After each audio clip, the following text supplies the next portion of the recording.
Zdravím vás, vážení prítomní. Vítajte na ďalšej skvelej prednáške v projekte Vedomosť. Tentokrát sa prednáška bude zaoberať časticou Odysseou a o tom, ako CERN bude prekresľovať mapu známeho vesmíru. Určite by mnohí z vás opísali vesmír ako veľký a neznámy, plný napríklad niektorých častíc alebo antičastíc, ktoré ešte vôbec nepoznáme.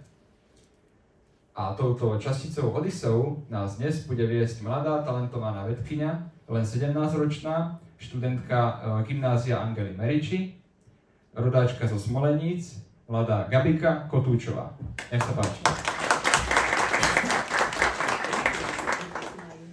Iba počuť? Dobre, ďakujem.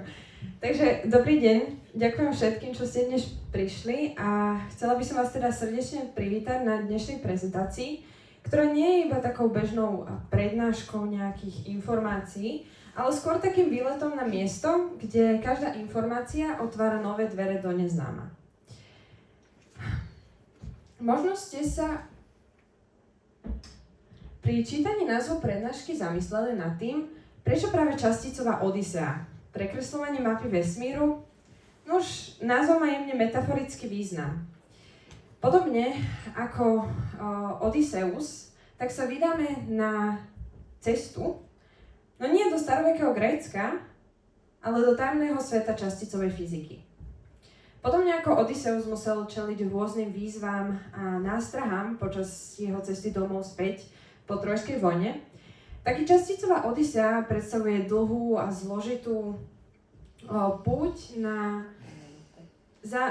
hľadanie vlastne najzákladnejších prvkov nášho vesmíru.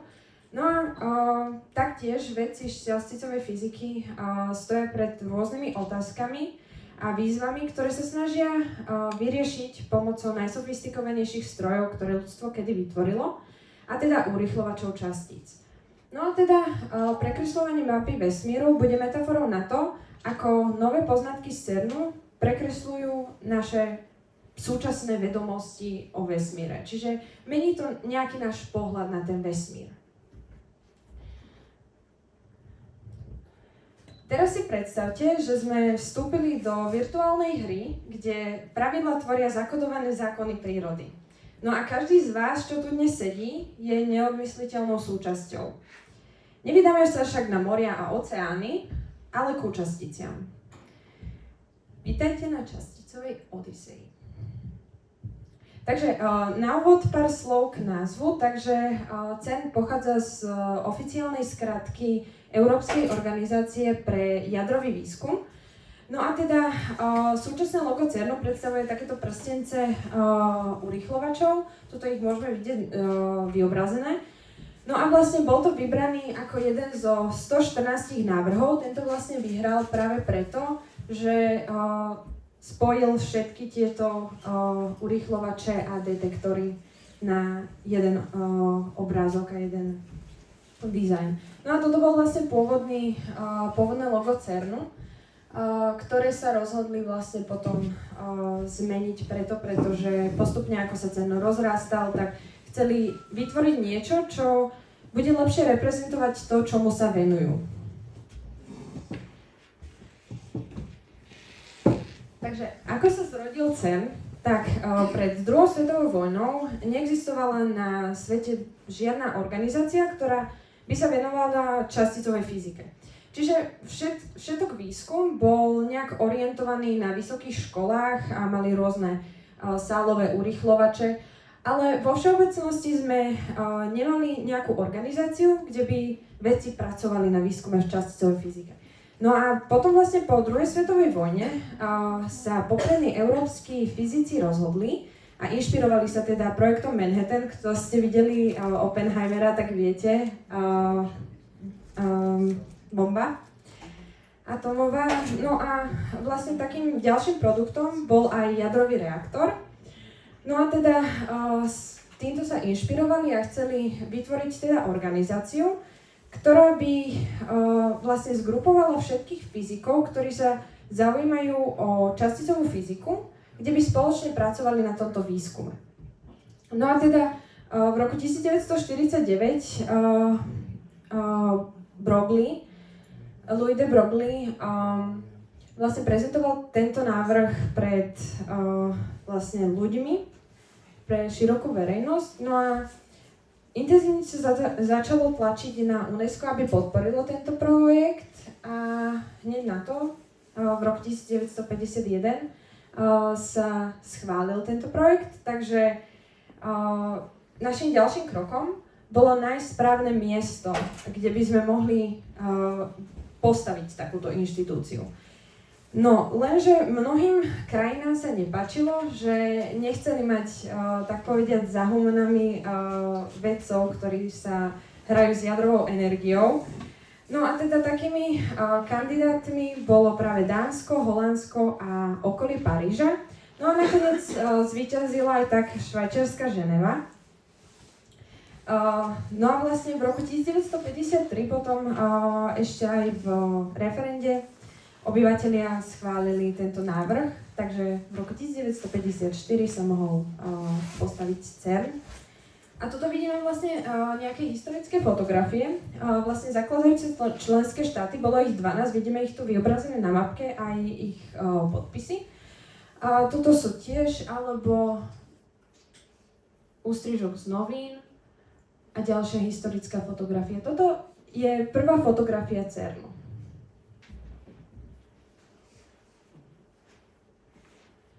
CERN sa nám od roku 1954 sa nám pomerne rozrastol na 23 členských štátov. CERN si dal vlastne podmienku, že členské štáty musia byť európske štáty. Čiže máme ich teraz 23 a vidíme, že CERN spolupracuje s celým svetom a momentálne sa nachádza 110 národností v CERNe a postupne pribúdajú. No a CERN sa vlastne zaoberá fundamentálnym výskumom, inovatívnym technológiám, spolupráci a vzdelávaniu. Také hlavné otázky, ktorými sa CERN zaoberá, je práve raný vesmír, antihmota a temná hmota alebo tmavá hmota, na ktoré sa vlastne v dnešnej prednáške aj pozrieme viac. Tuto vidíme vlastne vyobrazený komplex CERNu s tým, že vlastne na švajčiarskej strane sa nachádza vyše 19 laboratórií a na francúzskej 15 laboratórií, s tým, že už iba tuto sa ich nachádza 14 v tomto trojuholníku, ak si všimnete. Čiže vidíme, že je to veľmi rozsiahly komplex, ktorý sa nachádza na švajčiarsko-francúzskych hraniciach, čiže hranica medzi Švajčiarskom a Francúzskom prechádza práve CERNom. No nemusíte byť fyzik na to, aby ste mohli pracovať v CERNe. Je to síce veľa teoretických, experimentálnych fyzikov, aplikovaných fyzikov, no sú tu aj hasiči, civilní inžinieri ďalší.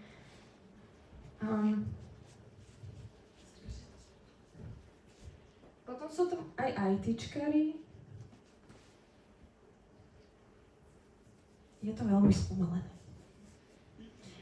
Potom ľudia, že pracujú v sociálnych médiách.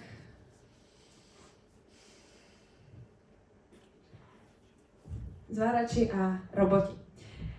Pri tomto slajde sa zastavíme viac, pretože CERN vidí vlastne budúcnosť aj v robotoch. Konkrétne v tom, že často keď máme pustené detektory alebo urýchlovače, tak ľudia nemôžu vstúpiť k týmto detektorom. A ak sa vyskytne nejaký problém, ktorý potrebujú riešiť, tak prišli na to, že by bolo celkom fajn, ak by sme tam mohli pustiť robotov, ktorí by nám mohli niečo tam napraviť, aby sme nemuseli vlastne tie urýchlovače vypínať, pretože predsa len na to dlhšie trvá, kým sa to všetko vypne a deaktivuje. Čiže vytvorili vlastne robotov, ktorí sa nazývajú že Telemax, ktorí kontrolujú taktiež aj zóny žiarenia a sú schopní zaskrutkovať veľmi jemné spojenia. Čiže v budúcnu by chceli viac používať týchto robotov pri urýchlovačoch. Poďme sa teraz pozrieť na začiatok všetkého. Na začiatku bol vesmír extrémne hustý a nepredstaviteľne horúci. horúci je ešte slabé slovo, keď si predstavíte, že už len jadro Slnka má 10 miliónov stupňov a pridajte si k tomu 17 nul, aby ste sa aspoň trošku priblížili k tej hodnote raného vesmíru. No a vlastne protóny a neutróny neboli nejak viazané v nejakých atómoch, ale boli len tak voľne.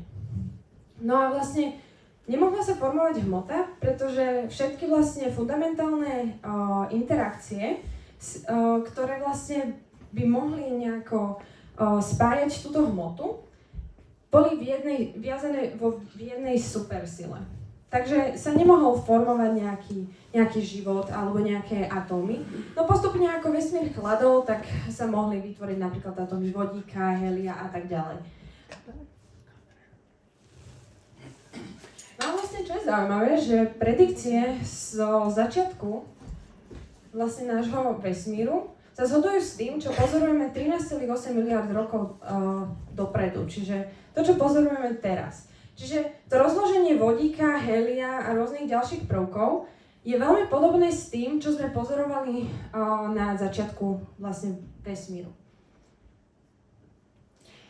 Ešte pred Hubbleom sformuloval belgický kozmológ Lemaitre teóriu, že vlastne vzdialujúce sa galaxie sa javia červenšie a toto sa nazýva, že červený posun. Čiže čím sa nejaké proste tie galaxie vzdialovali, tak sa zdali červenšie. No a v roku 1929 Hubble prišiel skutočne s tým dôkazom, robil rôzne astronomické pozorovania a skutočne potvrdil Lemaitrovú teóriu rozpínajúceho sa vesmíru. Čiže skutočne zistil, že čím sú galaxie vzdialenejšie, tým je ich červený posun väčší. No a zároveň zistil aj to, že čím sú ďalej, tak sa vzdialujú od nás rýchlejšie. No a vlastne tieto pozorovania alebo vedomosti, s ktorými vlastne pracoval, potom z toho sformoval vzťah, ktorý dnes poznáme pod názvom Hubbleov zákon.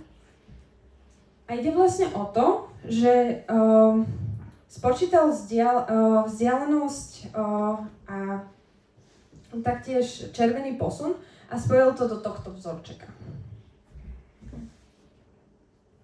No a prečo to vlastne pozorujeme vzdialené galaxie červenšie, tak keď vlastne máme nejakú vzdialujúcu sa galaxiu a vlastne to, ako ju pozorujeme, vidíme tu, že čím sa galaxia vzdialuje, tak tým sa vlnová dĺžka svetla naťahuje a preto sa nám zdá červenšia. Čiže tuto na týchto obrázkoch vidíme presne to, že ak sa zasa nejaká galaxia, ak sa nachádza bližšie k nám, tak sa nám bude javiť modrá. Ak sa bude ešte ďalej, tak nejaká fialová. A postupne takto pôjdeme týmto spektrom, až tie najvzdialenejšie sa nám budú zdať červenšie a červenšie. A toto sa nazýva červený posun. No a zasa prečo sa budú vzdialovať rýchlejšie, tak môžeme si to povedať tak, že predstavte si, že vesmír je nejaká rozpínajúca sa bublina. No a ako sa rozpína, tak berie zo sebou aj tie galaxie. No a ak sa od pozorovateľa tá galaxia vzdialuje, tým pádom, keď my sme napríklad tu a tá galaxia je niekde tam, tak ona sa bude tým pádom vzdialovať ešte rýchlejšie, lebo my sme proste tu a ona sa vzdialuje. Kozmické mikrovlnné pozadie, inak povedané reliktné žiarenie, alebo inak CMB, Cosmic Microwave Background. Objavili ho vlastne títo dvaja páni Penzias s Wilsonom. No a vlastne je to celkom zaujímavý príbeh, ako to objavili, pretože oni vlastne ani nevedeli, že to objavili. Ale dostali za to Nobelovku. Takže vidíme, že použili takýto radioteleskop, ktorý skôr pripomína taký načúvací lievik. No a vlastne, ako robili tie pozorovania, tak zrazu zachytili taký zvláštny šum, ktorý nevedeli ho odstrániť a zároveň ho nevedeli ani nejako vysvetliť. Nevedeli, čo to je. No a Neskôr si všimli, že na anténe sa im zabývala rodina holubov, takže si mysleli, že tento záhadný šum bol spôsobený tým, že holubý trus sa nejak do toho dostal, čiže anténu poriadne vyčistili a s holubmi zatočili, ale nejak to neprestávalo tento šum a iní dvaja fyzici prišli na to, že vlastne tento zvláštny šum by mohol byť rádiový signál z veľkého tresku. No ale napokon, aj keď mali títo dvaja fyzici pravdu, tak Nobelovka bola udelená týmto dvom pánom. No a vlastne, tuto vidíme, ono sa to nazýva, že prvé svetlo vesmíru. Ono to znie tak záhadne, ale ide vlastne o to, že keď sa vesmír ochladil, tak mohli vzniknúť atómy vodíka a helia, takže mohli fotóny svetla voľne prechádzať kozmickým priestorom. No a tuto vidíme vlastne rozdiely v tých teplotách. Ono sa to zdá drastické, pretože vidíme tu, že je tu modrá aj červenšie, tie sú zasa horúcejšie oblasti. No v skutočnosti je rozdiel iba 100 miliontina stupňa, že ono sa to vyslovene zdá viac, ako to v skutočnosti je. Že ten rozdiel je tam veľmi malinký. No a vlastne toto kozmické žiarenie zachytil Planckov satelit. A pochádza to z roku vlastne 38 000 rokov po veľkom tresku, táto fotografia. No, lenže dostávame sa tu k problému, že teória veľkého tresku predpovedá rôzne teploty na oblohe. Má to však veľmi jednoduché riešenie a tým je inflácia. Domnievame sa, sú na to aj potvrdené teórie, ale nevieme to na 100%, ale vesmír mal obdobie prudkého rozpínania. No a vlastne toto rozpínanie spôsobilo, že keď sa vlastne tie fotóny svetla sa dokázali dostať z jedného miesta na druhé, pretože sa vytvorilo vlastne dostatočný čas na to, aby sa dokázalo presunúť z jedného miesta na druhé. No a vlastne takáto inflácia, alebo takéto rozpínanie sa nazýva inflačné, a to pretože prebieha neustále a so zvyšujúcim sa tempom. A takáto inflácia by vedela vlastne vysvetliť, prečo teda je vesmír vo všetkých smeroch rovnaký. No a v našom vesmíre sa takáto inflácia spomalila už po zlomku sekundy a preto vlastne mohli vzniknúť galaxie. Fajn. Poďme si teraz vybudovať vesmír. Takže, my ľudia máme veľmi radi poriadok. Snažíme sa veci usporiadať, upratujeme, robíme si rôzne rozvrhy. No a to isté robia aj vedci. Napríklad taká periodická sústava prvkov vniesla do chémie určitý poriadok. No a rovnako aj štandardný model časticovej fyziky vniesol poriadok do častíc. Takže toto je to, čo nazývame štandardný model časticovej fyziky. Je to vlastne jedna z najúspešnejších teórií, ktorá popisuje svet okolo nás až po deje v detektoroch a v urýchlovačoch. No a teda vieme, že svet okolo nás sa skladá z častíc. Tieto častice možno rozdeliť na bozóny a fermióny a tie fermióny ešte na kvarky a leptóny. Ale my sa teda budeme zaoberať týmito kvarkami a leptónmi. No a teda všetko okolo nás sa skladá z elektrónov, up-down kvarkov a neutrín. Neutrína sú také záhadné častice, oni sú veľmi také zlaté, lebo oni sú ako časticoví duchovia, pretože v detektoroch ich nevidíme a oni unikajú veľmi rýchlo. Takže tuto ich vlastne vidíme, že elektrón, up-down kvark a neutrína. No a vlastne potom tu máme druhú a tretiu generáciu. Ono sa to líši iba v tom, že sú hmotnejšie a že sa rýchlejšie rozpadnú. Preto napríklad sa skladáme z elektrónov a nie myónov. No, teraz prejdeme na bozóny. Bozóny sú také vesmírne lepidlá, lebo Oni vlastne sprostredkovávajú tie časticové interakcie a W a Z bozon boli práve objavené v CERNe. A foton, ten si zapamätajte, ten ešte uvidíme v tejto prednáške. No a tuto vlastne na konci vidíme takú zaujímavú časticu. Ona je skutočne veľmi zaujímavá. Nazýva sa Higgsov bozon. No a o čo vlastne ide? Bol objavený Higgsom, Peter Higgs, taktiež v CERNe. No a vlastne ide o to, že táto častica sa nachádza všade vo vesmíre.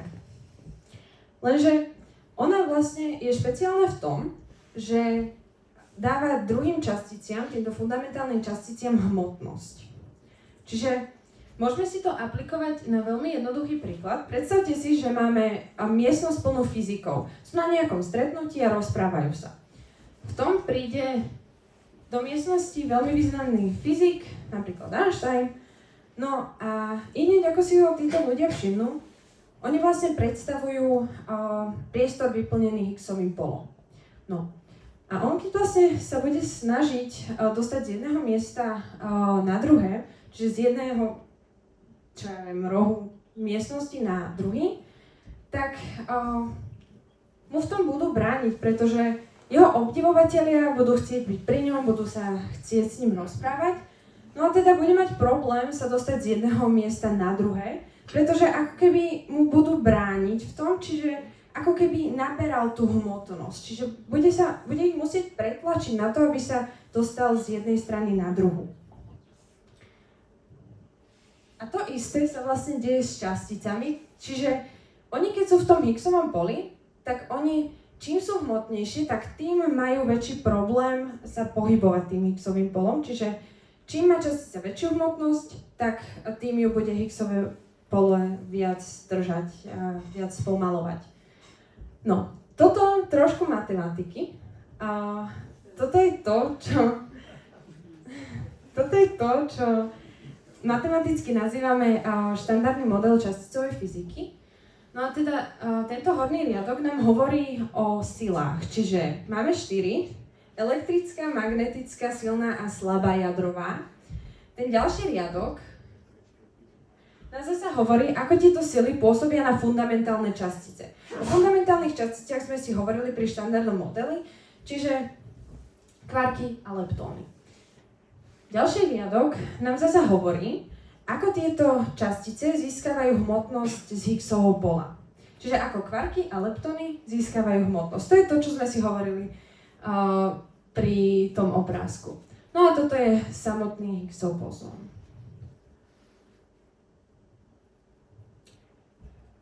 No, lenže štandardný model nie je úplne dokonalý.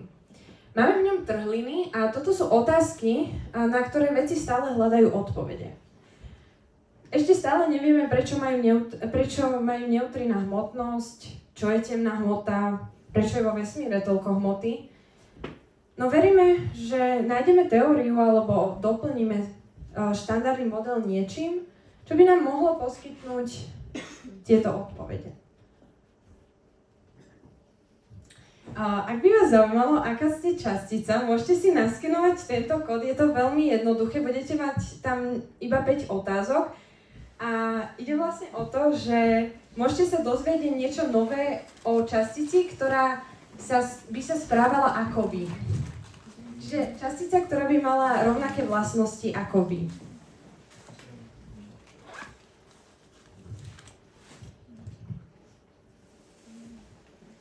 Ja budem zatiaľ pokračovať. Neviem, že ak niekto chcete, môžete pokojne prísť aj bližšie, ak treba.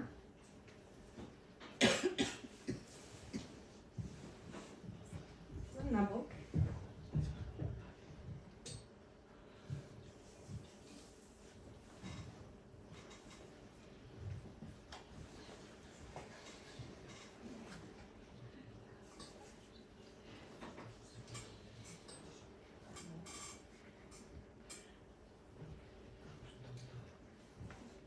Vyzerá to tak, že už ste si odfotili tie, čo ste chceli. Môžeme pokračovať. Takže temná hmota a temná energia, tu tvorí 95% nášho vesmíru. Čiže 5% tvorí hmota a energia, ktorú poznáme. Čiže vlastne to znamená to, že väčšinu vesmíru ani nevieme, z čoho sa skladá. Nevieme, čo tam je. A môžete si teraz povedať, že samozrejme, že vieme, skladá sa predsa z planét, čiernych dier, hviezd a mnohých ďalších vecí. Čo je pravda, ale keď si to prepočítate, tak to tvorí veľmi malý zlomok toho, čo vo vesmíre je. Čiže my poznáme veľmi málo vesmíru a napriek tomu, že sa vesmír zdá taký rozsiahlý, tak stále je veľmi veľa záhad. No a tuto teda vidíme, že hmota tvorí 5% vesmíru, temná hmota 25% vesmíru a temná energia 70% vesmíru. Teraz si povieme niečo o antihmote. Čiže pre každú časticu hmoty existuje niečo ako jej zrkadlový obraz, čiže častica antihmoty, ktorá má rovnakú hmotnosť, ale opačný náboj. Čiže napríklad taký elektrón má náboj -1, ale taký pozitrón, jeho antičastica, bude mať tým pádom +1. No, vlastne Paul Dirac predpovedal existenciu antihmoty, za čo dostal aj Nobelovku. No, a čo sa stane, keď sa stretne častica so svojou antičasticou? Toto vidíte, čo som vám ukazovala potom? Tak anihilujú. Čiže keď sa stretne častica so svojou antičasticou, tak sa navzájom zničia v procese, ktorý sa nazýva anihilácia. Čiže vlastne ich hmotnosť sa premení na energiu vo forme fotónov gamma žiarenia. No a to je vlastne to, čo sme teraz pozorovali. Alebo prípadne môže vzniknúť nový pár častica-antičastica. To vidíme napríklad tu. Že čo sa stalo s elektrónom a čo sa stalo napríklad s takým protónom. Asymetria hmoty a antihmoty. Ono to znie tak záhadne, ale je to veľmi jednoduché. Ak by sa niekedy vo vesmíre vytvorilo rovnaké množstvo hmoty ako antihmoty, tak by bol celý vesmír zničený. Dnes by sme tu nesedeli, ak by sa na začiatku nášho vesmíru vytvorilo rovnaké množstvo hmoty ako antihmoty, pretože by anihilovali. Nevieme to vysvetliť, ale na začiatku vlastne po veľkom tresku, na začiatku v ranom vesmíre, sa vytvorila hmota a antihmota, no z nejakého dôvodu sa vytvorilo o trošku viac hmoty ako antihmoty a to je to, čo teraz vidíme okolo nás. To sme my všetci. Tá hmota, ktorá zostala po tej veľkej anihilácii v ranom vesmíre.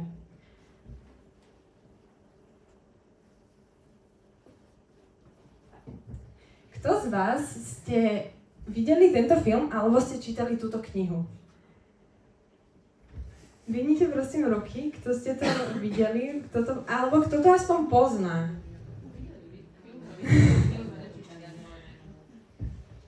Tak tí, čo ste to vôbec akože to nepočuli ani nevideli, tak ide vlastne o to, že ilumináti ukradli antihmotu z CERNu a chceli to vlastne použiť na zničenie Vatikánu. No potom skupina vedcov z CERNu sa ich snažila pritom zastaviť a získať antihmotu späť. A taká zaujímavosť, že vlastne oni sa radili, keď vytvárali vlastne tento film, aj keď ho točili, tak sa radili vlastne s vedcami z CERNu, že vyslovene ľudia, ktorí pracovali v Antimatter Factory, tak vlastne ich korigovali, že čo tam bude, čo tam nebude, aby sa to aspoň trošku približovalo realite. Samozrejme to má isté sci-fi. Antimatter Factory alebo antiprotonový spomalovač AD. To je vlastne, je to laboratórium v CERNe, ktoré sa zaoberá tým, že sa snaží nájsť nejaké rozdiely medzi hmotou a antihmotou, ktoré by nám dalo vlastne takú odpoveď na to, že prečo vlastne vesmír preferuje hmotu. Že prečo sa vytvorilo viac hmoty ako antihmoty. Tento rozdiel je veľmi malý, no tomu vďačíme, že sme dnes tu. Toto je vlastne záber, ako sa vytvárajú antiprotóny. A pozrieme sa teraz veľmi z rýchlika, lebo na to by bola vhodná ďalšia prednáška.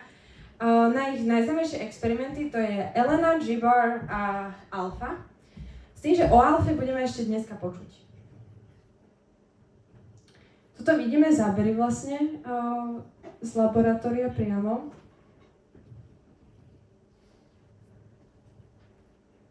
Prosím, nekrmte našich PhD študentov, sú krmení našimi zamestnancami raz do dňa, takže aj takéto zaujímavé veci tam viete nájsť.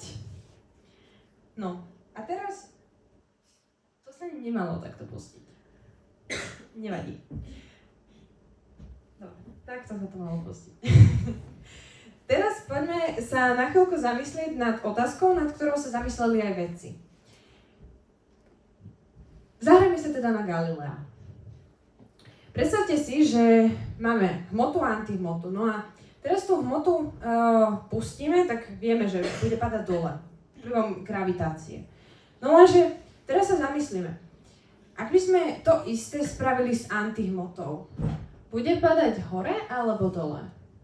Čo si myslíte?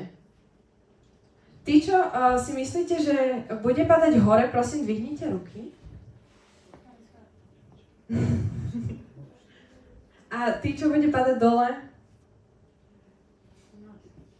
Vidíme, že tu je viac ľudí, ktorí sa prikláňajú k tomu, že pôjde dole. Tak si to teda poďme nejako vysvetliť, ukázať. Tak na chvíľku si to vypnem. Predstavme si, že máme telefón a antitelefón. Tak aká bude ich hmotnosť? Môžete vychádzať z toho, čo už sme si povedali. Budú mať rovnakú, menšiu, väčšiu? Väčšiu. Rovnakú. Áno, budú mať rovnakú hmotnosť. No a ako budú mať farbu? Keď telefón má biely, znamená to, že antitelefón bude čierny? Lebo anti opačné? Čo si myslíte? Áno, skutočne bude mať rovnakú farbu, pretože prvá neovplyvňuje to, či je to hmota alebo antihmota. A toto vlastne vedci aj potvrdili tým, že skúmali vlastne vodík a antivodík. No a vlastne pozorovali ich spektra a skutočne sa potvrdilo, že hmota a aj antihmota budú mať rovnakú farbu. Fajn, a teraz vám dám svoje telefónne číslo a vy mi zavoláte na antitelefón. Dovoláte sa mi? Nie.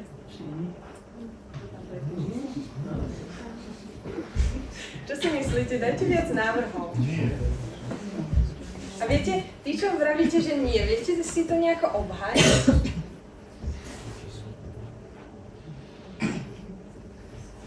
Môžete vychádzať?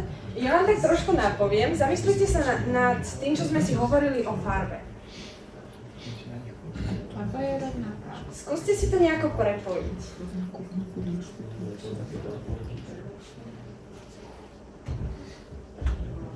Ako potom vedia, že čo je hmota, čo je antihmota, keď sú rovnaké? Niekto chce mikrofón? Áno, pokojne, budem veľmi rada. Tak, čo si myslíte? Takto, kto si myslí, že sa mi dovolá? A kto si myslí, že sa mi nedovolá?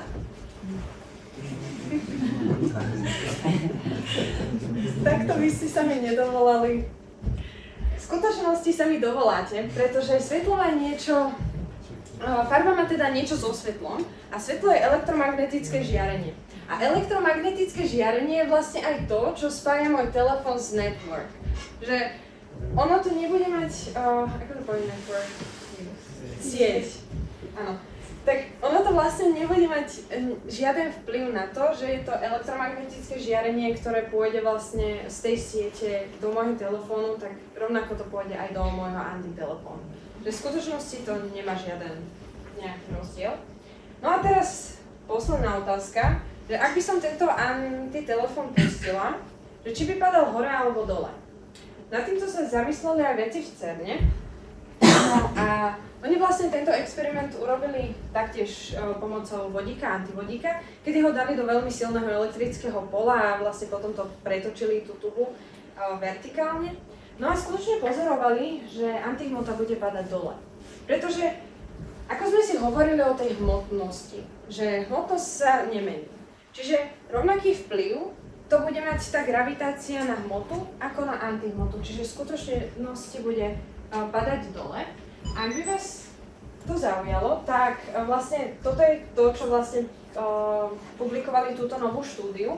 Takže ak by vás to zaujímalo, môžete si to pokojne prečítať, to je vlastne aj dôkaz, že sa bude gravitačne priťahovať.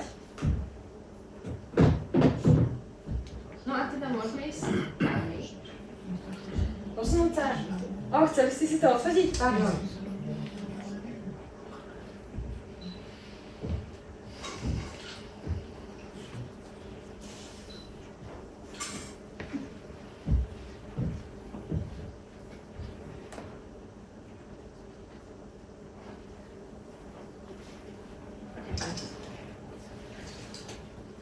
Dobre, teraz sa pozrieme na niečo zaujímavé a to je temná hmota. Niečo záhadné. Určite ste o temnej hmote počuli a je to jedna z najväčších záhad nášho vesmíru. No a napriek jej názvu nejde o zlovestné alter ego hmoty, ale temná sa nazýva pretože nevyžaruje žiadne svetlo. Vo vesmíre je temnej hmoty veľmi veľa, až 5-násobne viac ako normálnej hmoty. A taká jej záhadnosť možno spočíva aj v tom, že nereaguje s bežnou hmotou.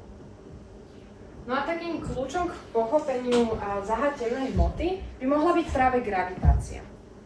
Pretože gravitačne sa temná hmota správa ako bežná hmota. Čiže zakrivuje lúče svetla, alebo gravitačne pôsobí na iné telesa, napríklad drží galaxie pokope. No a vlastne WIMP, čo je najuznávanejšia teória o podstate temnej hmoty, ide vlastne o to, že je to slabo interagujúce masívne častice. No a vlastne poznáme neutrína. Oni majú zanedbateľnú hmotnosť a s bežnou hmotou reagujú alebo komunikujú iba pomocou slabých interakcií. No a teda domnievame sa, že temná hmota by mohla byť aj vlastne ťažké neutrína, ktoré bežnú hmotu úplne míňajú, ale gravitačne vlastne zakryvujú časopriestor. No a taký prvý dôkaz o existencii temnej hmoty v roku 1933 priniesol Fritz Zwicky, ktorý vlastne sledoval galaxie z luku Koma.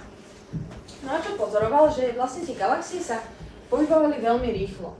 Až prirýchlo na to, že mali byť vymrštení do vesmíru, no z nejakého dôvodu ostali pokope. Čiže usúdil, že musí tam byť viac hmoty, ako spočítal, ktorá bude držať vlastne tieto galaxie pokope. A to vlastne publikoval potom v svojej práci. Podobne na to urobila experimenty Vera Rubin s Fordom, Američania, ktorí vlastne pozorovali to isté, ale pri špirálových galaxiách. Čiže hviezdy, ktoré sa nachádzali na krajoch galaxií, sa pohybovali prirýchlo, čiže musela tam byť ešte nejaká hmota, nejaká dodatočná hmota, ktorá by ich držala na tých obežných dráhach. Čiže všetci títo traja ľudia poskytli prvé kroky k tomu, aby sme porozumeli, čo to je temná hmota a že skutočne existuje. Aj napriek tomu, že ju nevidíme. Aj tuto vidíme, toto môžeme úplne preskočiť. Napríklad Andromeda, špirálová galaxia. Teraz sa posunieme na niečo ešte tajomnejšie, a to je temná energia, ktorá tvorí 70% vesmíru.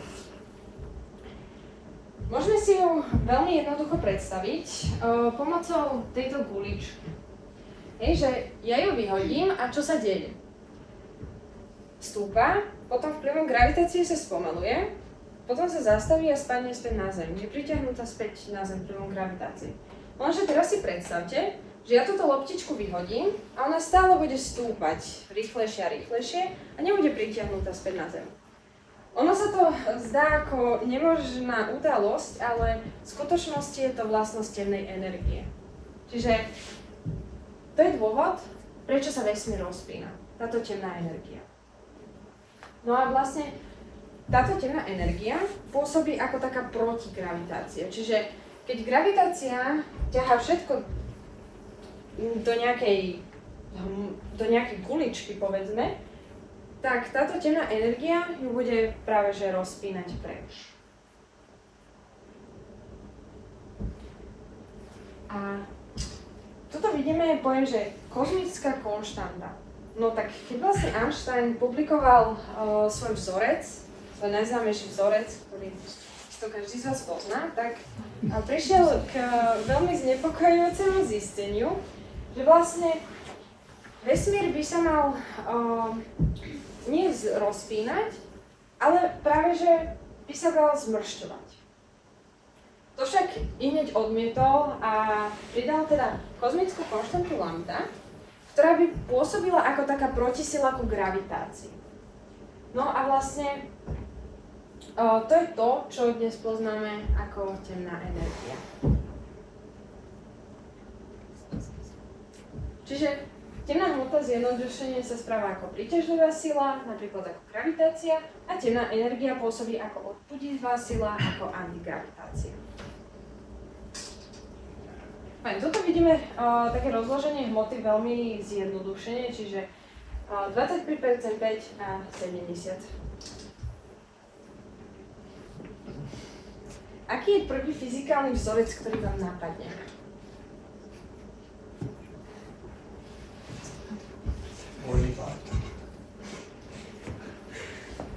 A ostatní? Čo si myslíte? Úplne prvý vzorec, ktorý vám napadne, je úplne jedno aký. Efrovná sa MKA. Super. Ešte niekto? Úplne čokoľvek. Tak ja vám poradím. Najznámejší Einsteinov vzorec E sa rovná mc na druhú. Toto je v CERNe veľmi dôležitý vzorec, pretože počas veľkého tresku sa energia premenila na hmotu, no a v urýchlovačoch vlastne dodávame urýchlovaným časticiam energiu a potom v detektoroch pozorujeme tú hmotu, ktorá sa vytvorí. Čiže E sa rovná mc na druhú. No, tuto vidíme opäť históriu vesmíru. O tomto nebudeme viac hovoriť, to iba, že kedy sa vytvárali prvé častice, prvé jadra, svetlo, hviezdy, galaxie a tak ďalej. To je iba také informačné. Fajn. A toto taký sumár otvorených problémov kozmológie, o ktorých sme sa teraz vlastne bavili. Čiže antihmota, temná hmota a temná energia. A toto sú také najdôležitejšie otázky. Fajn. Teraz, najčastejšie pozorujeme náš svet očami. To je taký najjednoduchší spôsob, aký môžeme pozorovať svet okolo nás, sú oči. No keď chceme pozerať nejaké menšie štruktúry, tak na to využívame rôzne prístroje, ako sú napríklad mikroskopy. No a keď sa chceme pozrieť na veci ešte z väčších, alebo takto z menších rozmerov, s väčším priblížením, tak na to používame urýchlovače. Čiže štruktúry, ktoré sú ešte menšie, čiže tie, ktoré nevidíme už pomocou mikroskopov. No a vlastne tuto vidíme, že keď zvýšime energiu, tak sa zníži vlnová dĺžka. Tuto vidíme, čo čo vlastne pozorujeme urýchlovačmi. Že vidíme, aká je vlnová dĺžka, to je vlastne toto. Vlnová dĺžka, to je tlakovač konštanta, rýchlosť svetla a energia. Čiže vidíme na porovnanie, že napríklad keď pozorujeme niečo bežným mikroskopom alebo X-ray, tak ako sa to vlastne líši tá vlnová dĺžka. Fajn. Teraz si dáme taký veľmi krátky úvod do urýchlovačov častíc, keďže na to by bola asi vhodná jedna samostatná prednáška iba o urýchlovačoch, pretože je to dosť komplexné a rozsiahle, ale vlastne na experimenty z časticovej fyziky využívame vysokoenergetické urýchlovače. No a oni sú rôzne druhy a s rôznymi technikami. No a napríklad používame fixed target a colliders. To sú vlastne pevný cieľ a nejaké zrážače. No a vlastne ide o to, že buď zoberieme lúč častíc a ten pustíme a necháme ho zraziť na nejaký stacionárny cieľ, alebo naopak zoberieme dva lúče častíc a tie navzájom zrazíme. Ono sa to dá veľmi pekne ilustrovať na tom, že ak by sme zobrali napríklad nejaké, no to si povieme neskôr. Takže tuto máme vlastne komplex urýchlovačov v CERNe. My sa bližšie, iba veľmi rýchlo, lebo už asi nemáme ani čas, ale povieme si vlastne o Atlase, CMS, ELIS a LHCb.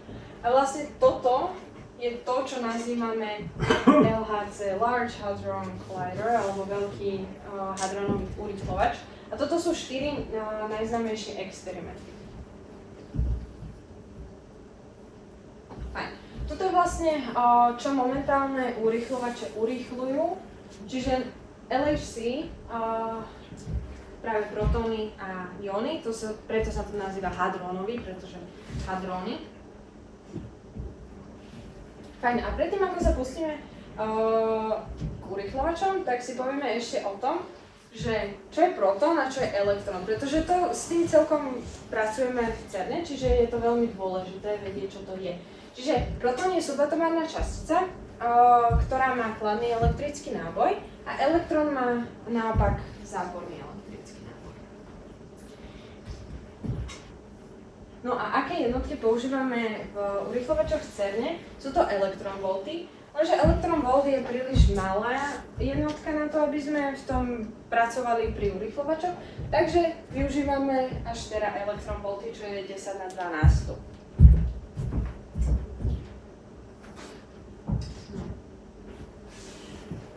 A čo je to teda taký ten urýchlovač častíc? Tak môžeme si to povedať, že je to taká továrňa na častice, pretože skutočne vplyvom vlastne elektrického pola sa tie častice zrýchľujú, no a potom vplyvom toho magnetického pola ich zasa vieme nejako usmerniť na požadovaný smer. No a vlastne, keď urýchlujeme tie častice, tak ich urýchlujeme až na 99% rýchlosti svetla, čiže sa priblížime už k rýchlosti svetla veľmi, veľmi blízko. No a vlastne, keď urýchlujeme tie častice, potom ich necháme sa zraziť. No a vlastne, čo pozorujeme, ak by ste čakali, že nejaké časti z tých častíc vidíme, no v skutočnosti vznikne niečo úplne nové. Čiže predstavme si, že si zoberieme takto dve jahody a tie zrazíme. No a čakali by sme, že nejaké časti z nej, ale v skutočnosti budeme pozorovať banány, hrušky, jablká a takto. A to je presne to, čo sa deje aj s časticami, že my zrazíme dve častice, nejaký ten lúč častíc, no a čo pozorujeme, sú úplne nové častice. Čiže aj tie, ktoré poznáme, alebo aj tie, ktoré sme ešte nepoznáme, pretože vlastne nie sú ešte v nejakom stabilnom stave vo vesmíre, že neexistujú. Vesmíre, alebo objavím potom nové, napríklad Higgsov boson. No a vlastne sa k tomu ešte chcem vrátiť.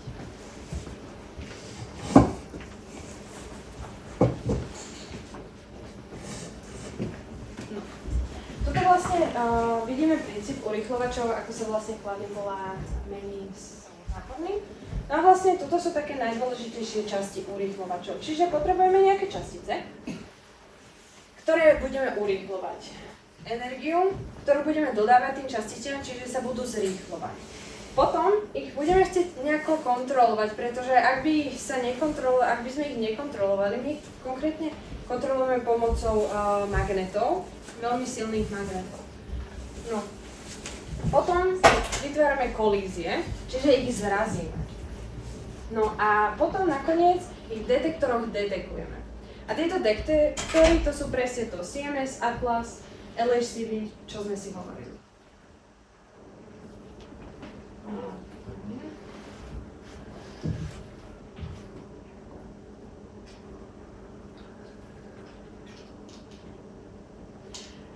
Máme dva hlavné typy urýchlovačov, a to je lineárny a kruhový urýchlovač.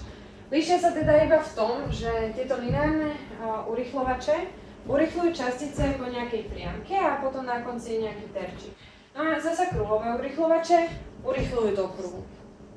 Čiže napríklad tie kruhové sú lepšie v tom, že môžete urobiť viacero obehov. Čiže môžete viackrát urýchliť tie častice. Na rozdiel pri tých lineárnych máte tú časticu a ona sa pohybuje iba po priamke a potom do toho terču narazí. No a vlastne taká zaujímavosť, že zráženie sú najhorúcejšie miesta v galaxii a magnety zasa dosahujú teploty nižšie ako vo vesmíre, konkrétne 1,9 Kelvina. Čiže naše magnety v urýchlovačoch sú veľmi, veľmi studené a teda pozrieme sa teraz na prvý urýchlovač v CERNe, synchrocyclotron. Jeho názov pochádza pretože cyklotron je do kruhu a synchro je to, že vlastne sa synchronizuje to, akým štýlom urýchľujeme vlastne tie častice. No a účel je vlastne produkovať a študovať nové častice. Tuto vidíte nejaké parametre, ktoré má, ak by to niekoho zaujímalo.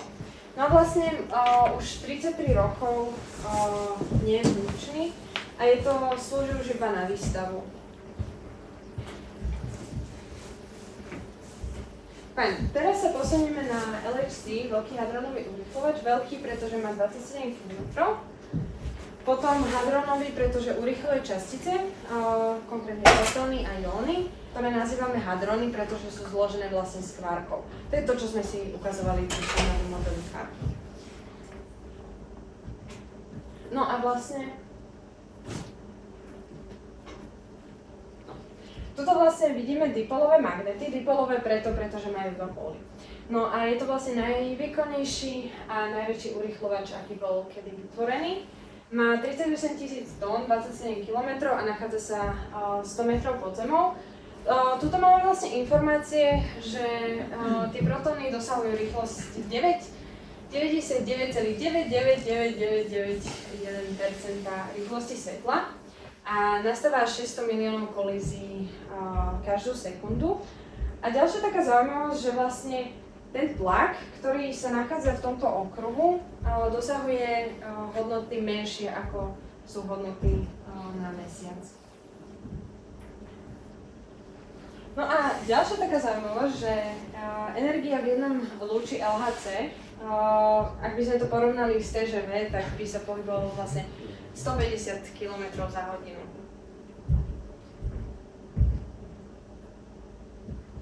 Fajn. Teraz sa pozrieme na detektory, čiže vidíme, čo sa vlastne deje v detektoroch. Že máme nejaké tie urýchlené častice, tie zrazíme a pozorujeme, čo sa vytvorilo. A do toho opäť vidíme svetlo.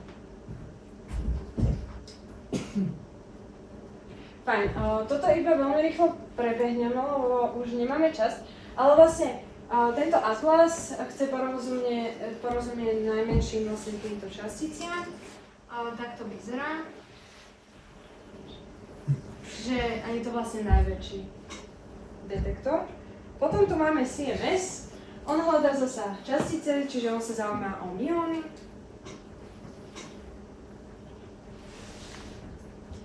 vidíme. Túto fotku ste už určite videli, ona je najznámejšia, keď si vyhľadáte LHC, tak vám s 90% pravdepodobnosťou najčastejšie vyhodí tento obrazok alebo podobný. Potom Alice.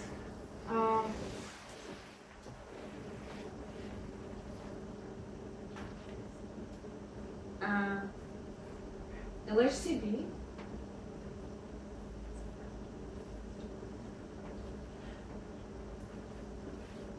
Tento počítač je strašne spomalený.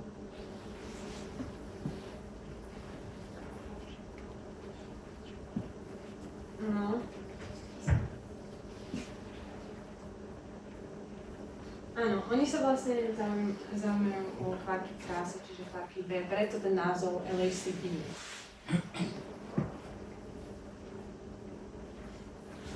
Aj toto máme zatiaľ fotografie. No a momentálne máme aj kompaktný lineárny urychľovač, ktorý by mal byť dokončený, teda tak sa predpokladá, že bude dokončený do roku 2026. No a vlastne je to lineárny urychľovač, ako vypoveda z názvu, a vlastne budeme zrážať protóny z antielektrónov. Tak to vlastne vyzerá tá doma.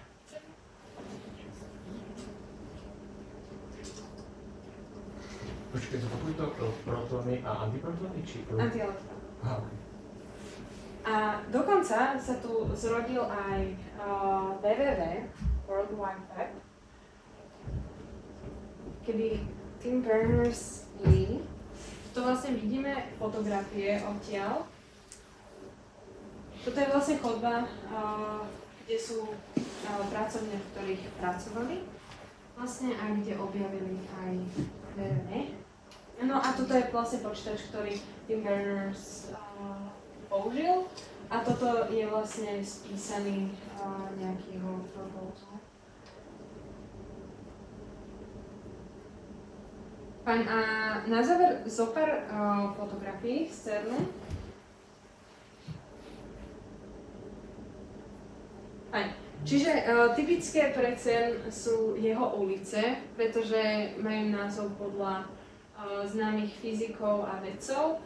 Potom rôzne zábery, napríklad zo Siemens a Atlasu, sú vysielané v hlavnej budove. Potom stále vidíte rôzne science o radiácii, tak toto napríklad znamená, táto modrá, že tam nie je momentálna radiácia, takže to nie je pre človeka nebezpečné. Potom sú tam dipolové magnety, napríklad tuto vidíme fotku, ako majú skrinky podľa prvkov. Potom toto je najznámejšie vlastne taký globe, ono sa to nazýva, že globe, a je to vlastne ako keby také múzeum. Ďalej sú tu rôzne fotky, napríklad tam je Shiva, toto je tá main building. No a teraz CERN Science Gateway. Je to vlastne nové vzdelávacie centrum CERNu, ktoré bolo tento rok otvorené, a my sme vlastne, architekt je Renzo Piano, a my sme vlastne mali tú česť, to vidíme zábery z toho, že vlastne sú to, ono to pozostáva z toho, že toto je main auditorium, to sú proste také auditorium. Potom tuto vlastne sú výstavné centra, kedy oni chceli vlastne zjednotiť techniku s vedou. A preto to vytvorili, že sú tam také interaktívne a sú tam aj laboratória. No a toto je vlastne to slavnostné otvorenie, a tu som ja odfotená s tým architektom hlavným. Toto sú ďalšie zábery z otvárania, kde my sme vlastne boli potom pozvaní na stage. No. Potom Solveig. Tak to je vlastne organizácia, vďaka ktorej som sa aj ja dostala do CERNu. No a vlastne možno mnohí z vás poznáte túto fotku. Ono sa to nazýva, že je to najmúdrejšia fotka v histórii, pretože je tam najviac laureátov na Nobelovky. No a vlastne my sme sa odfotili podobne, chceli sme tiež spraviť takúto fotku. Vlastne ako som sa do cenu dostala, tak vlastne mali sme výberové konanie, kde sa vlastne z celého sveta vyše 600 uchádzačov prihlásilo a iba 30 nás vlastne vybrali a museli sme prejsť veľmi zdĺhavým výberovým konaním, kedy sme museli jednak písať eseje, natočiť o sebe video, kde sme vlastne popísali, ako by sme sa videli za 20 rokov, čiže aké sú nejaké naše plány, vízie do budúcna. Ďalej sme tam vlastne museli aj nejaké naše znalosti z angličtiny a museli sme absolvovať ich kurz, hlavne z dôvodu bezpečnosti, keďže sme tam boli a mali sme prístup do tých laboratórií a celkovo všetkému, tak potrebovali mať pod kontrolu, že vieme, s čím pracujeme. No a vlastne tam sme mali aj ďalšie testy, no a potom sme čakali a nakoniec nám potom prišiel mail, že sme boli prijatí. Bol tam nás vlastne z 12 krajín sveta. Potom tuto vidíme opäť zábery, toto je zo Science Gateway. To sú vlastne labáky, v ktorých sme aj my robili rôzne workshopy a experimenty. Na tomto konkrétnom mieste sedel Higgs, keď vyhlasovali Higgsov bosom v 2012. Potom sme dostali rôzne certifikáty a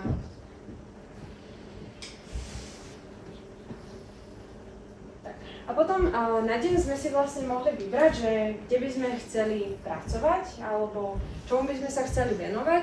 No a ja som bola vlastne priradená do Polymer Lab, ktoré sa nachádzalo na francúzskej strane v laboratóriách, čiže som deň strávila v Polymer laboratóriu.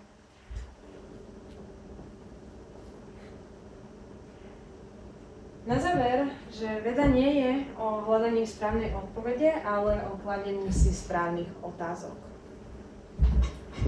Tak ďakujem vám za pozornosť.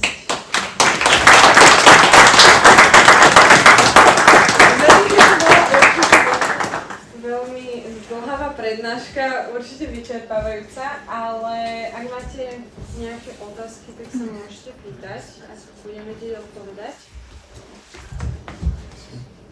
Čo bolo pre teba taká najlepšia vec, ktorej si vyšla práve vďaka tomu CERNu? Najlepší zážitok? Najlepší zážitok? Asi to, že som konečne mohla vidieť vedcov, ako pracujú a venovať sa skutočnému výskumu. Že vlastne, ja sa mu síce venujem, ale toto bolo iné, že vyslovene som mohla pracovať na miestach, kde vedci pracujú a objavujú, kde bol Higgsov boson objavený. Tak vlastne všetky tieto veci, aj napríklad ako sme mali odborný program, čiže nejaké prednášky, ako sme sa o tom učili a následne sme potom išli do tých laboratórií, k tým detektorom a proste, že veľmi veľa sme sa toho tam naučili a bolo to taká veľmi dobrá skúsenosť, že aj spolupráca s viacerými ľuďmi, že vlastne v CERNe veľmi podporujú tú spoluprácu, že ako som aj na začiatku spomínala, že pre nich je tá spolupráca veľmi dôležitá. Celkovo vo vedeckom okruhu je spolupráca nadovšetko. Čiže my sme sa naučili, napriek tomu, že sme tam boli mix zo všetkých krajín sveta, tak sme sa naučili spolupracovať, že aj keď napríklad niekto tam mal nejaké napríklad problémy s jazykom, tak dokázali sme sa nejako synchronizovať a ak sme mali nejaký, napríklad sme tam robili cloud chambers,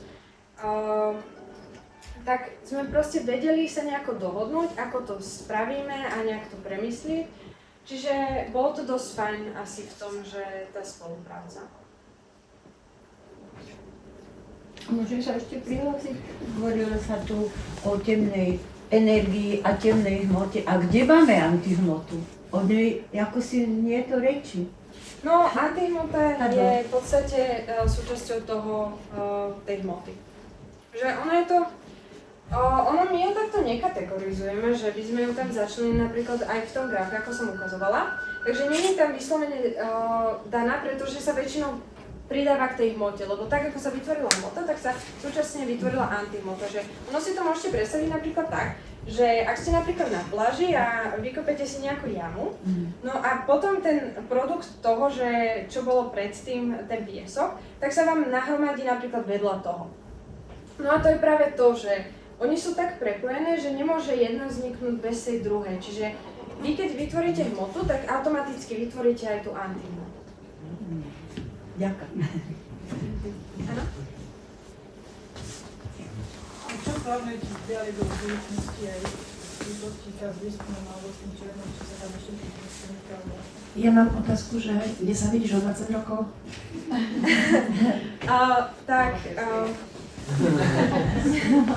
Tak určite pracovať na výskume. Momentálne som vlastne začala výskum vo fyzikálnom ústave SAV, kde pracujem vlastne v skupine aj teoretikov, aj experimentálnych fyzikov. Konkrétne sa venujem kvantovej fyzike. Momentálne som v laboratóriu v kvantovej optike, čiže optika, ale troška dosť komplikovanejšia na kvantovej úrovni. No a vlastne to asi odpoviem na obe otázky. Tak o 20 rokov sa asi vidím tak, že budem pracovať na výskume z kvantovej fyziky. S tým, že vlastne ono aj teraz, ako mám napríklad sočku, tak mám z kvantovej optiky v podstate, kedy dokazujem kvantovú povahu svetla.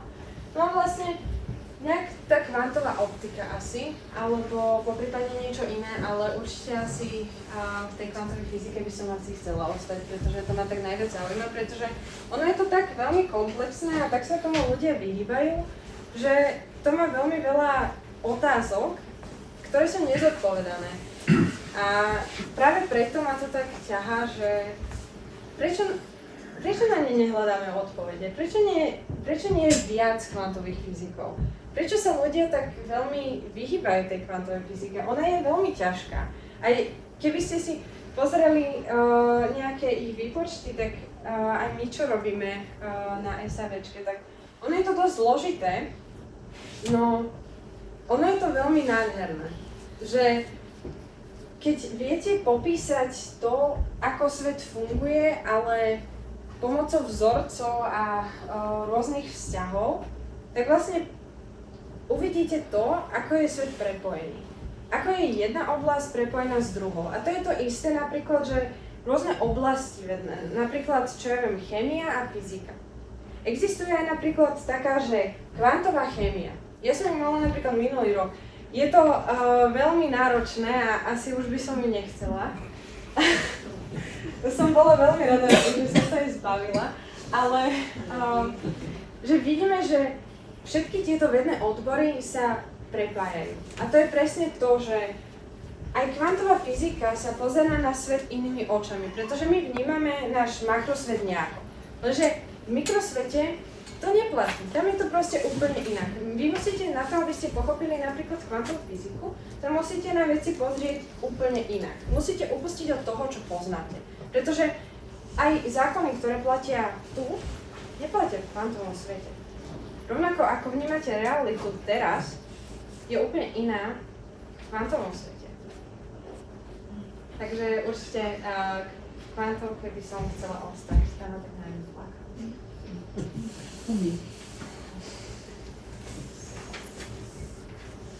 Ja by som mal otázku. Spomínali ste, že Peter Higgs počítal so všetkými fundamentálnymi silami. Započítal aj gravitáciu? Áno. Aha. Akože áno, ale nie priamo. Že iba s tým, ako ju vlastne, ako pôsobí, ale nedali ju priamo do tých svojich vzťahov. A predvídal, že má nejakú polnú časticu? Prosím? Či predvídal, že má gravitácia nejakú polnú časticu? No, ono vlastne išlo o to, že tým, že tam započítal ten Higgsov bozón, že vlastne on dáva tým časticiam vlastne tú hmotnosť, čiže a na tú hmotnosť ako pôsobí tá gravitácia. Takže vlastne to tam započítal, ale akože toto vyslovene, že nie. Čiže žiaden Že graviton? Že s gravitom mi tam práve, že nie. Že nepočítal tam, ale v tých vzťahoch to nie je, že je dosť možné, že to nejako tam tie vzťahy súvisia, ale to by ste sa asi museli opýtať odborníkov, že či tam akože, či je to tam niekde, lebo ono je to celý rozvoj. Toto je vyslovene, že to, čo som vám ukázala, je skrátená verzia toho, že ono je to veľmi dlhé. Čiže možno niekde v tých výpočtoch to mohol započítať, ale tam, kde počítal vlastne s tými silami, tak to nebolo. Čiže o gravitonoch sa tam nespomínalo.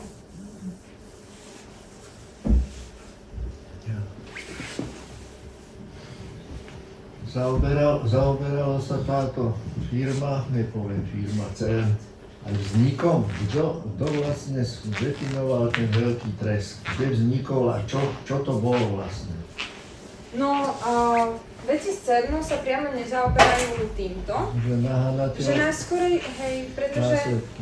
hej, že vyslovene my ľudia nevieme nikdy s presnosťou povedať a nevieme, že či budeme niekedy schopní odpovedať na túto otázku, že čo bolo napríklad pred veľkým trestom, pretože to, čo napríklad v CERNe skúmame, je to, čo bol vlastne tým produktom toho veľkého tresku. Hej, že čo sme pozorovali potom, ako sa ten veľký tresk udial.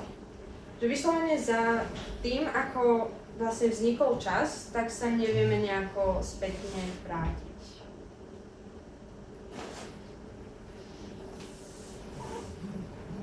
No ja som ešte zase chcel vedieť, že ak by sa povedzme nejaká kvantita temnej energie dostala do blízkosti planéty Zem, bolo by schopná jej ukradnúť hmotu alebo nejak nastoliť antigravitáciu? Áno, pretože ono vlastne, ako sme si hovorili, že, no, nie antigravitáciu, ale vlastne, že mala by vplyv na to, že ak by sa nejaká temná hmota, pýtal si sa na temnú hmotu či temnú energiu? Temnú energiu, dobre. No a vlastne, že temná hmota, ako sme si spomínali, že pôsobí ako taká, povedzme, že antigravitácia, tak ona vlastne, ona je všade okolo nás. Čiže ona v podstate spôsobuje to, že sa napríklad galaxie, že sa od nás vzdialujú, alebo že vesmír sa rozpína. No, čiže ona v podstate je všade okolo nás. Ale ak by sme ju, povedzme, že by sme si ju imaginárne dali ešte bližšie, lebo ona je všade okolo nás. To nie je, že tuto sme my a tuto je tá temná energia, ona je vyslovene všade okolo nás, čiže ona pôsobí aj na našu planétu, aj na ostatné planéty, na celý slnečný systém. Čiže vyslovene, že odpoveď na to je taká, že má to stále ten istý vplyv. Ale ak by sme si predstavili, že by sme ju dali teda blízko, tak by mohla mať nejaké gravitačné gravitačné vplyvy na našu planétu. Ale tým, že sa vyskytuje, že ak by sme jej dali teda viac, ako je tam teraz, pretože teraz je tam tak, že náš slnečný systém, naše galaxie, náš vesmír nejako proste funguje, nejako to, ako ho pozorujeme teraz. Čiže to by sme museli zmeniť isté rozpoloženie vesmíru na to, aby sa mohlo toto stať. Že by sme ju dali vlastne nejako bližšie, pretože by bolo nejak viac, alebo že by sa nakopila. Toto už by v našom vesmíre momentálnom sme nepozorovali. Ja mám ešte jednu.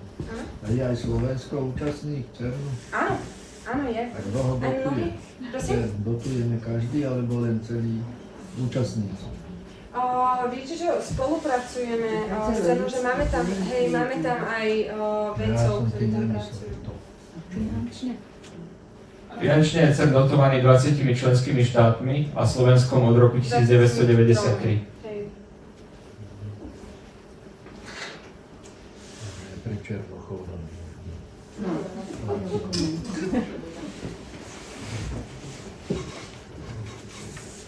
Tak, neviem, má niekto ešte nejaké otázky? môžete mi povedať nejakú spätnú väzbu, že čo by ste napríklad zmenili? Povedzte mi, čo by ste zmenili na mojej prednáške.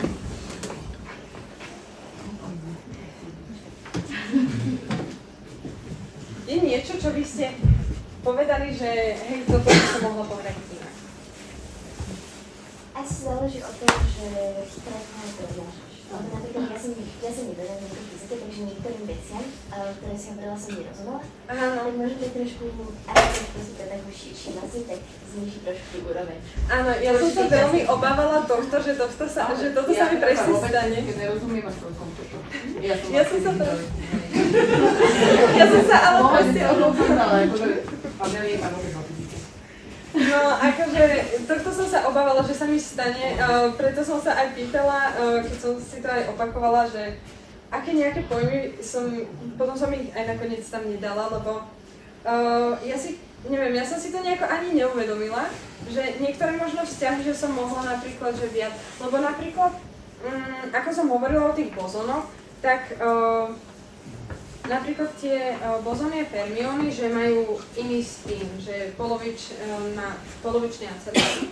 No a vlastne na to, aby som popísala, tak by som potrebovala popísať, čo je spin a to je trošku zložitejšie. Čiže často, že možno tam aj chýbali tie veci, že nejaké také, že spojitosti. Je to zložité.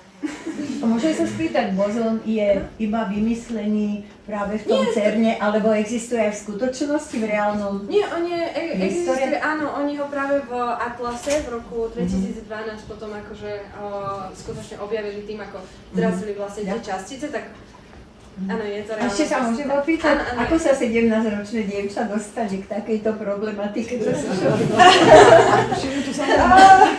Lebo to je inteligentná prednáška, že mladúčka dievčina. No, A povedz, že cez dištančné štúdium skúšala. Nie, keď bola v škole.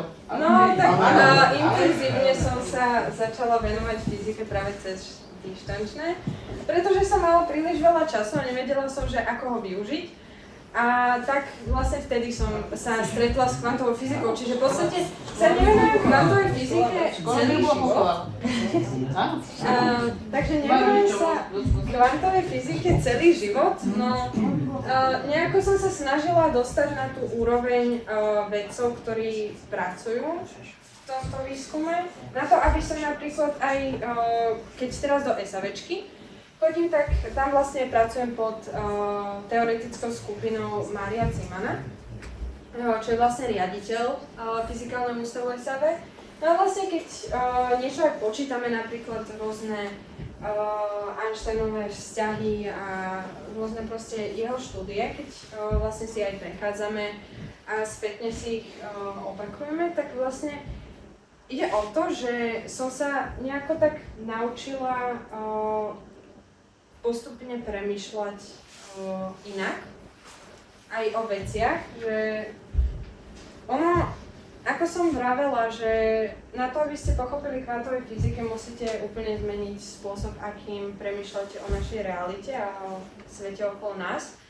No a teda som veľa o tom čítala a vzdelávala sa, čiže potom vlastne teraz, ako som v SAVčke, tak aspoň môžem niečo poskytnúť, čo som ja čítala, čo som sa ja naučila.